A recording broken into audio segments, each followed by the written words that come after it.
Hello, I'm Mike Moore, and welcome to the How to Win podcast.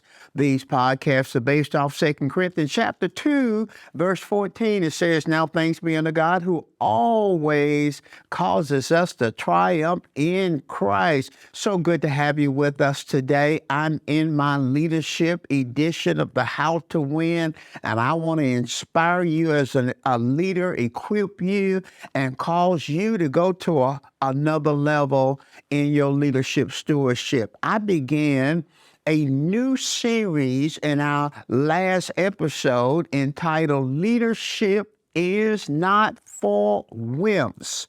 Come on, say that. Leadership is not for wimps. Now, the theme in this series is a pretty thorough series. The theme in this series is courage. So even though there are 3 parts, and I gave you an overview in our first episode, our first lesson, I gave you an overview of the 3 parts to the series. The theme that's running through the entire series is courage. Come on, say courage. You must possess courage to be a great leader.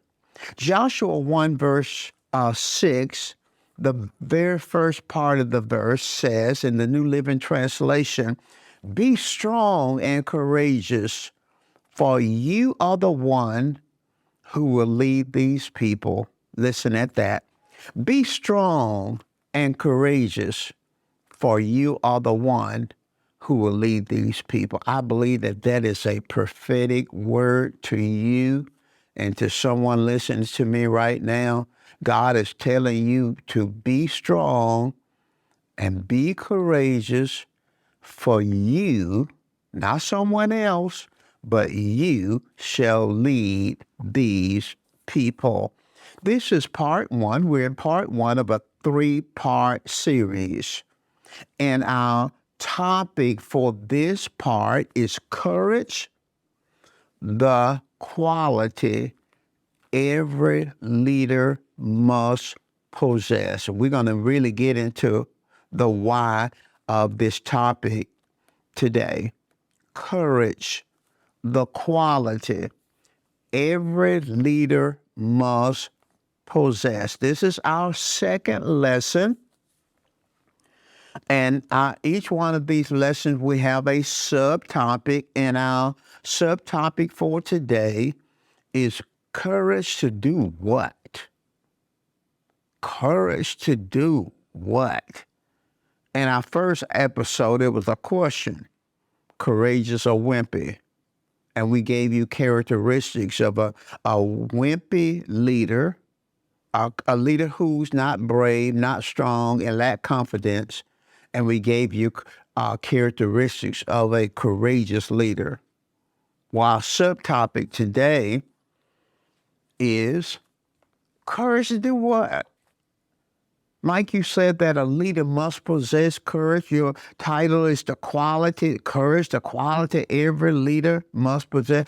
But courage to do what? Well, we're going to look at 4 areas today. And you will see why it takes courage. Courage, courage, courage. 4 areas. Courage to stand out front.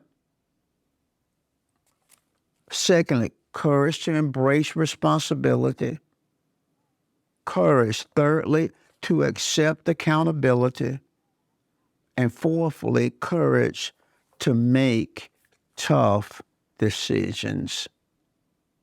Now, let's talk about the courage to stand out front. I think that's why many people shy away from leadership roles, leadership responsibilities. I know I did as a teenager in high school, very smart, but I never wanted an office. You know, you have student government. I never wanted anything like that. And even as a young adult, I kind of shied away from leadership responsibilities. I just felt that I didn't want to be out front. I'm good. Give me some money. I began to in the workforce and I wanted more money, but I didn't want to be a supervisor. I didn't want to be a department head. I didn't want to be into that. Okay. And some of it had to do with what I just didn't want to stand out front. Takes courage to stand out front.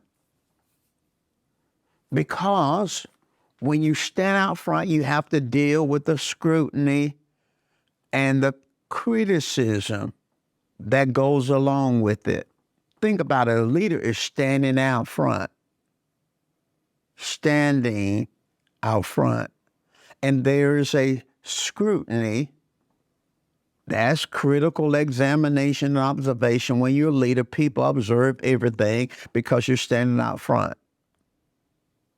As a pastor, I had to stand out front. People, they look at whether it's in person, on television, online. They will often comment on what I was wearing, everything from the shoes I had on to the suit I wore or the shirt or the jewelry. There's a scrutiny, critical observation, examination that comes with standing out front. And then there's the criticism. And this area is so important that I have a whole part on criticism. My third part is just going to be on criticism, how to handle criticism. But when you stand out front, there's this scrutiny and there's this criticism that goes along with it. And it takes courage to stand out front. Dr. Dave Martin said the greatest obstacle to success is fear. The greatest obstacle to success is fear.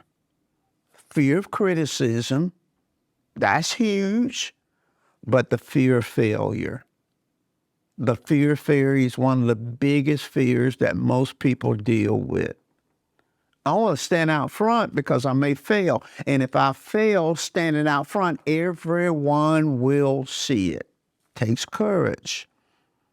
The fear of making mistakes. That was one of my big fears when I first became a pastor. What if I make a mistake? What if I make a mistake? What if I make a mistake? And it's something about growth. We all pray for it. We all want it. But when we grow and we're standing out front and we fear making a mistake, and when we make a mistake, everyone sees it. If anything grows, there are going to be more decisions. The decisions will cost more. When I first began as a pastor, our first project was purchasing a discontinued school.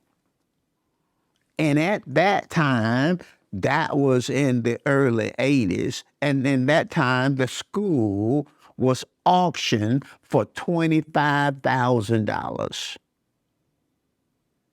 And boy, that $25,000 seemed like $25 million at that time. But the last project that we began and finished cost $26 million. We had grown. Things cost more. Decisions involve more people. So it takes courage. To stand out front. And when you fear making a mistake, you end up procrastinating. We talked about that in our last episode. And you end up inactive. I'm just not going to do anything because I don't want to make a mistake. So it takes courage to stand out front. But here's the beautiful thing. If God calls you to do a thing, He will give you the grace to do it. And that's what I learned in over 40 some years walking with the Lord. If he calls you to do it, he will give you the grace, the strength, and what was a very intimidating position can become your comfort zone, standing out front. Courage to do what? Number two, to embrace responsibility. To embrace the responsibility. Leaders must delegate authority. If it's going to grow, you got to delegate authority. But leaders cannot delegate responsibility. A leader is always responsible for the ultimate overall results. Always responsible. Even though we delegate, and those who we delegate to, they are responsible for their area. But the leader, the leader, the lead authority, the CEO, the principal of the school, the pastor of the church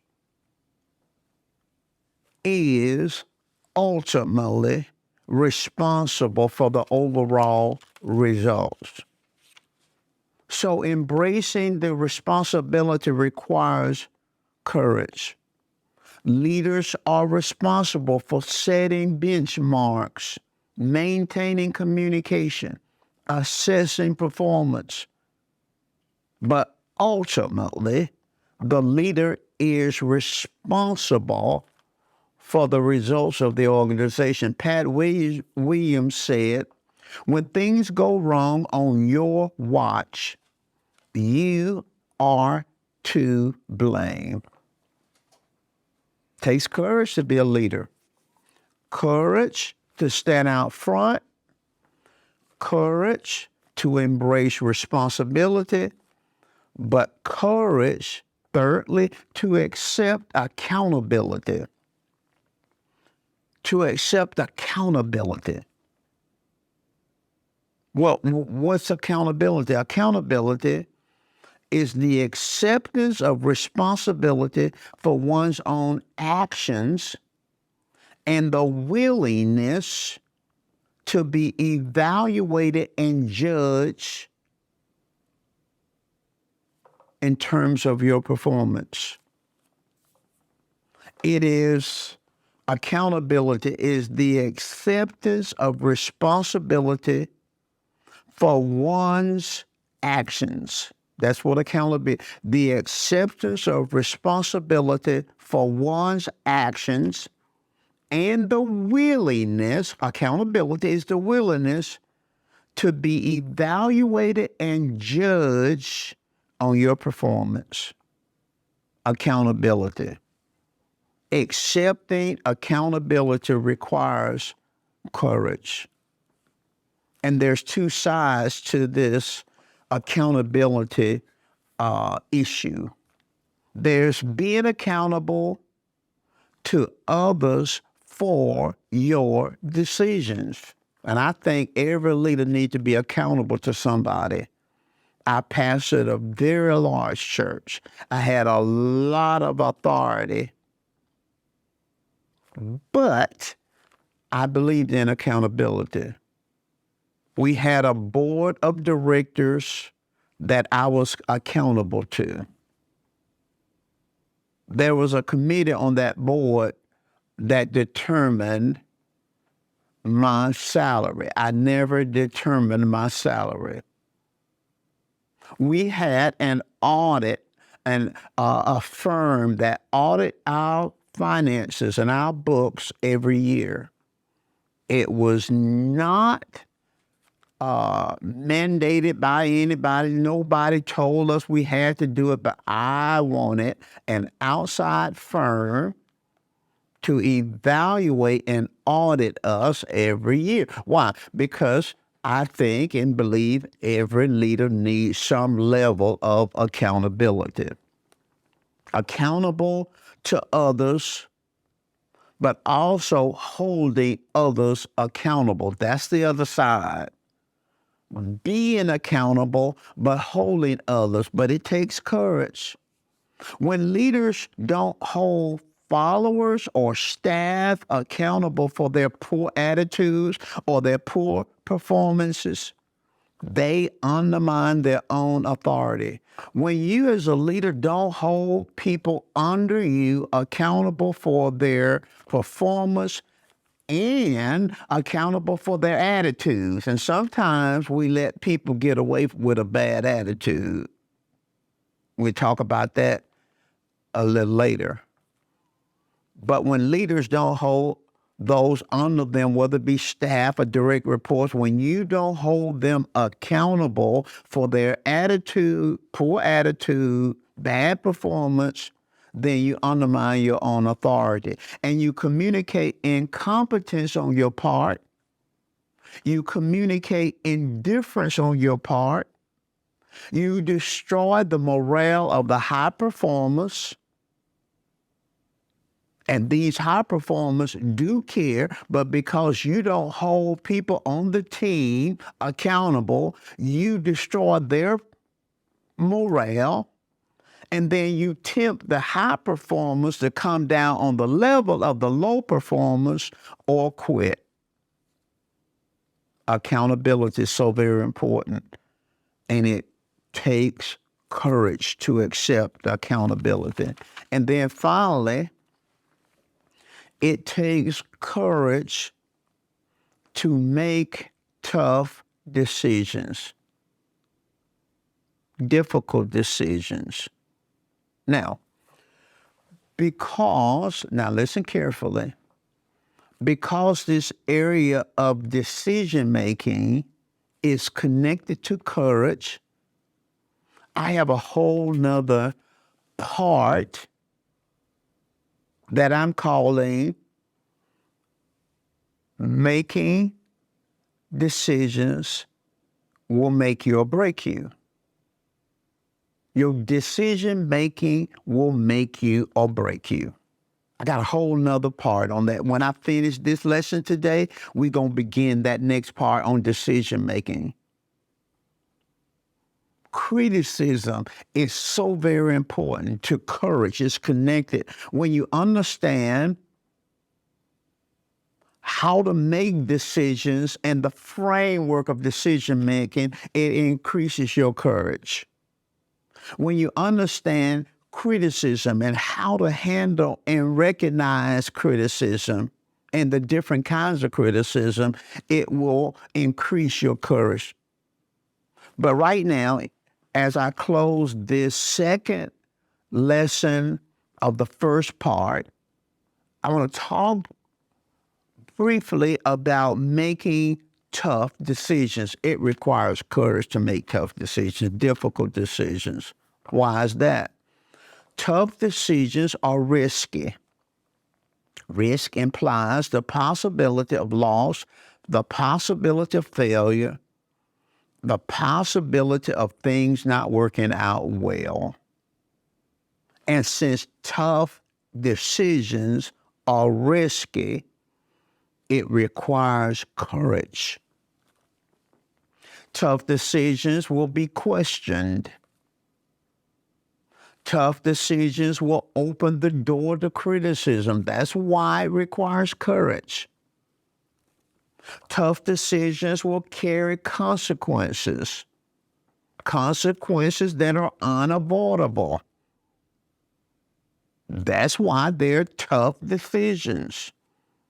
Our decision making, and I want you to make a note of this now, our decision making earns us favor or disfavor. Your decision making will earn you favor, but it will also earn you disfavor. That's why they are tough decisions. They are tough decisions because they often lead to misunderstanding. Tough decisions often, I would say 99.999999999% of every tough decision will involve or create some misunderstanding. That's why they are tough decisions. I want to give you 3 examples. Now we're gonna get into decision making, and I'm gonna show you, and I'm gonna walk you through how to make good decisions, and I'm gonna give you understanding of your decision making style. We're gonna get in that, but I want to give you 3 tough decisions that most leaders, especially leaders who have longevity.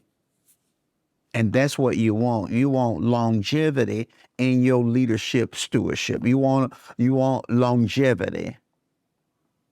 Now watch this. The 3 tough decisions that I believe you'll have to deal with. The first tough decision that you have to deal with is the complacent long timer.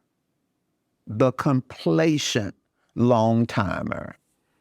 This is a person who has been with you or with the organization or with the business or with the church or with the institution for a long time. Maybe you work in industry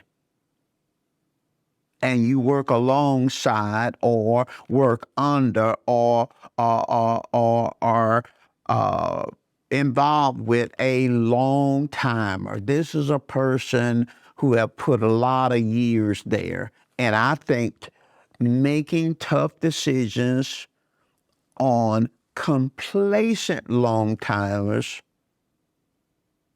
is rough, it's tough, it's hard, it's difficult. Let's look at the complacent long timer.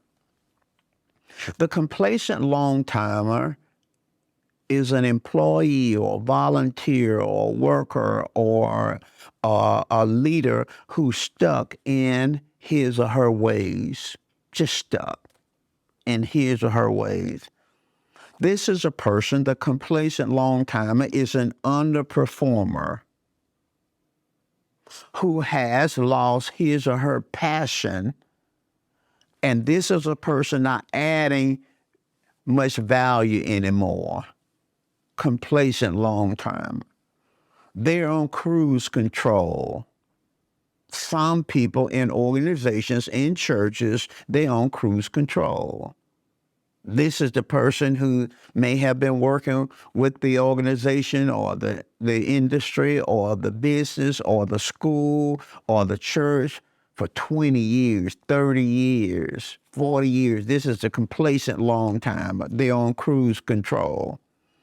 They feel that they have paid their dues in hard work in the past.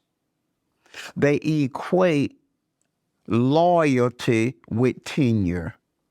So they work hard the first 20 years that they're with you. Maybe I'm talking to you, a complacent long timer. You work 20 years hard the first 20 years, and then they steal from the company the next 20 years.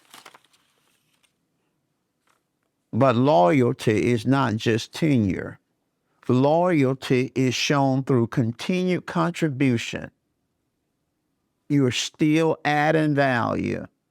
As long as you're working there, as long as you are volunteering for God, or maybe you're not getting money, but you've been in this ministry for 40 years, and you're complacent now. You should still be passionate about adding value. And if you are a paid employee or paid supervisor or whatever, and you've been there and you know you're not going to get fired, you know you should still be passionate, especially if you're a Christian. You should be compassionate about adding value. The complacent long timer, if employed, is just picking up a check. The complacent long timer, if an employee is just holding on to the position, holding on to the title, holding on to the status quo. They're guardians of the past. And if you're a leader and you got someone on your team and they complacent, they're not adding any value, That's a tough decision because they're going to hate your guts.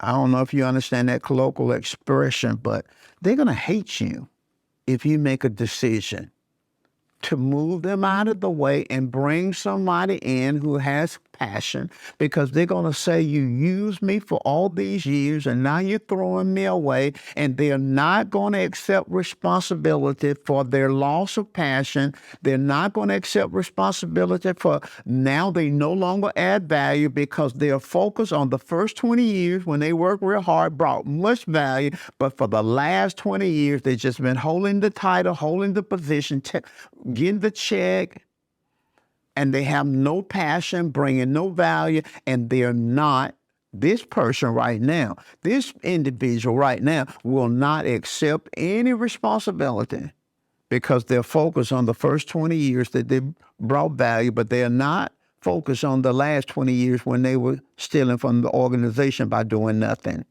And maybe I'm talking to you. And that's wrong. It is wrong. Just because you've been to another place and you've said in your heart, I'm not working hard anymore, I'm through with that hard work, you're a complacent long-timer. And they should hold you accountable.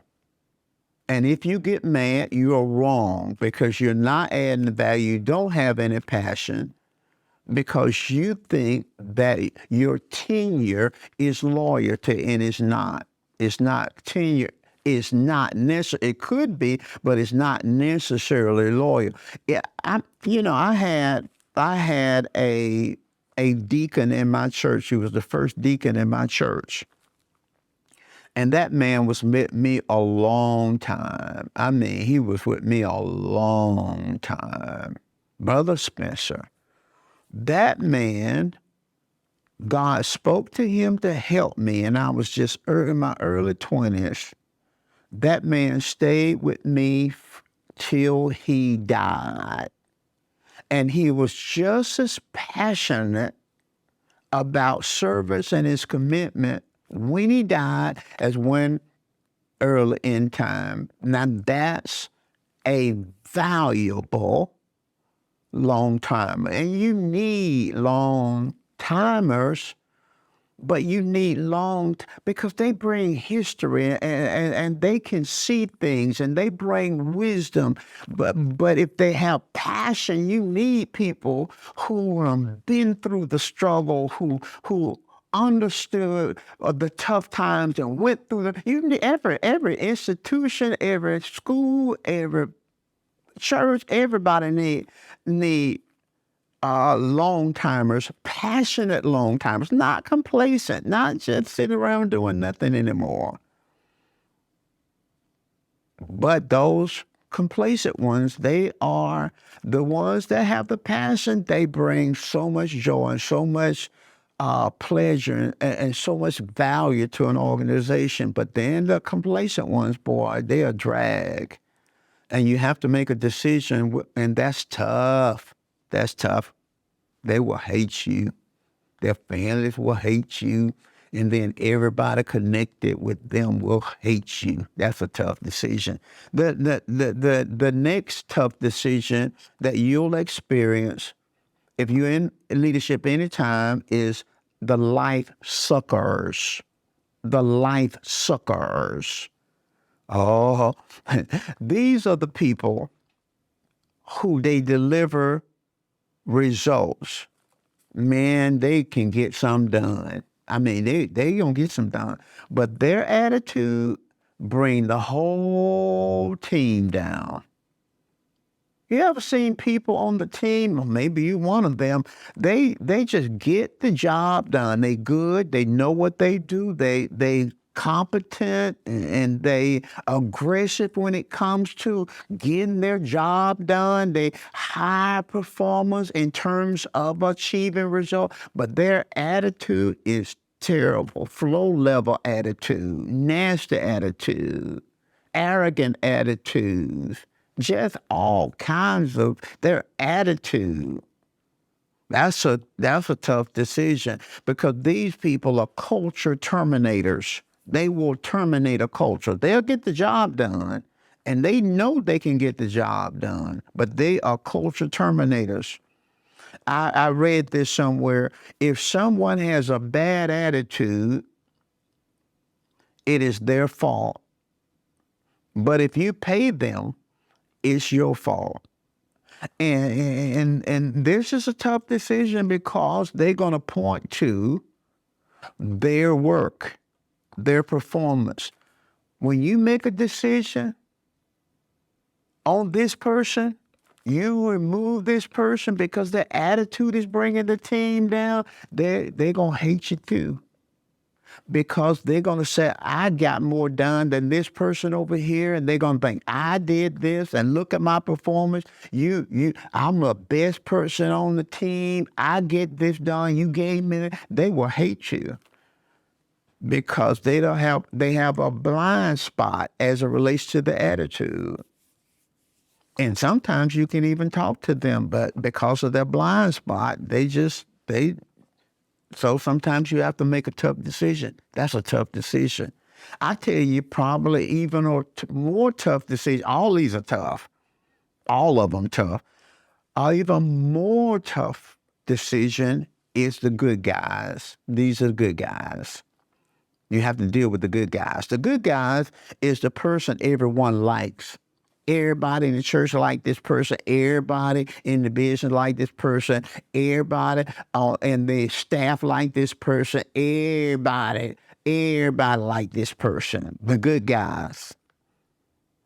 But sometimes the good guys are the wrong fit for the job. They're the wrong fit. Come on, say wrong fit.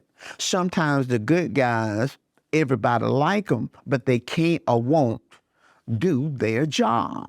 There are people, they just as nice as you want. I mean, they just respectful. They just as nice. They just as courteous, but they're always dragging their feet.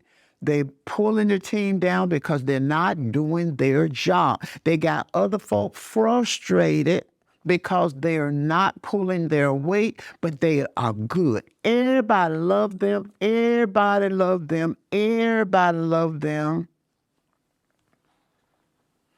And the problem is that they're not doing their job or they're the wrong fit. Everybody love them and they want to remain in the job. Even though you walk them through evaluations and you show them where they're not doing their job, but everybody like them. And then you got to let them go, terminate them because they're a good guy. But they're the wrong fit or they are not doing their job. And then you let them go and everybody going to get mad. Most people going to get mad because we like him. He's such nice. She's so nice. She's so sweet. Good guys. And then you can't explain to the people what happened. You can't take their evaluations out to the people. That's against the law. You can't do that kind of stuff. You can't tell them that the good guy didn't fit and the good guy didn't do their job. You can't tell folks that. All they know is that was a good person. They were sweet. They were kind. They were courteous. They quoted scripture, especially in church. You got a lot of good guys in church. They quoted scripture. That one not doing their job. That's a good guy. And it's a tough decision. It's a tough decision. It's a tough one. All these are tough decisions. But listen, leadership is not for wimps. You gotta have thick skin when you're a leader. You gotta be courageous. Now, listen. This concludes part one. Courage, a quality that every leader must possess, is part one. In our next session, we're going to get over into decision making, and the title of it will be Decisions Will Make You or Break You. Now, listen, I'm so glad you're with this on this journey. I'm learning so much. I pray you're learning a lot too. Tell somebody about the podcast. Share it with somebody. And I look forward to seeing you next time.